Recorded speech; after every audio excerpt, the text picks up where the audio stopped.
Hi friends, Venkataramana ಅವರ ಪೂಜೆ ಮೊದಲು ವಾರಾಹಿ ಅಮ್ಮ ಪೂಜೆ ಸ್ಟಾರ್ಟ್ ಮಾಡಿ ನಂತರ ವೆಂಕಟರಮಣವರ ಪೂಜೆ ಸ್ಟಾರ್ಟ್ ಮಾಡಬೇಕು. ನಾವು ತಿರುಪತಿಗೆ ಹೋದ್ರೂ ವೆಂಕಟರಮಣವರ ದರ್ಶನಕ್ಕೆ ಮೊದಲು ವಾರಾಹಿ ದೇವಿಯವರ ದರ್ಶನ ಮುಗಿಸ್ಕೊಂಡು ನಂತರ ನಾವು ಶ್ರೀವಾರಿ ದರ್ಶನಕ್ಕೆ ಹೋಗಬೇಕು. ಅದಕ್ಕೆ ನಾನು ನಮ್ಮ ಮನೆಯಲ್ಲಿ ವಾರಾಹಿ ದೇವಿಯವರ ಪೂಜೆ ಮಾಡಿ ನಂತರ ಶ್ರೀವಾರಿಯವರ ಪೂಜೆ ಸ್ಟಾರ್ಟ್ ಮಾಡಿದ್ದೀನಿ. ತುಳಸಿ ಹಾರ ತುಂಬ ಇಷ್ಟ. ದೇವರಿಗೆ ತುಳಸಿಗಿಂತ ಶ್ರೇಷ್ಠವಾದ ಹೂವು ಯಾವುದೂ ಇಲ್ಲ. ಹಾಗಾಗಿ ನಾನು ತುಳಸಿ ಒಂದು ಹಾಕಿದ್ದೀನಿ.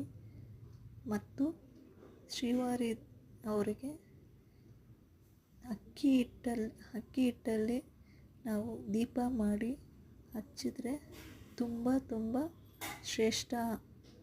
ನಾವು 7 ಶನಿವಾರನೂ ಇದೇ ರೀತಿ ಅಕ್ಕಿ ಹಿಟ್ಟಲ್ಲಿ ದೀಪ ಮಾಡಿ ಹಚ್ಚಬೇಕು.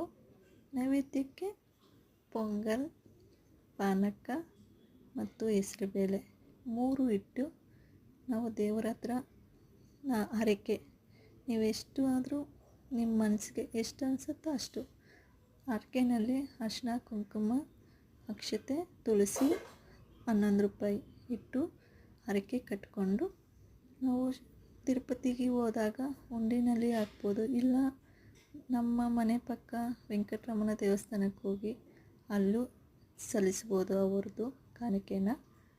ಹೀಗೆ 7 ಶನಿವಾರ ಮಾಡಿದ್ರೆ ತುಂಬ ಒಳ್ಳೆಯದು.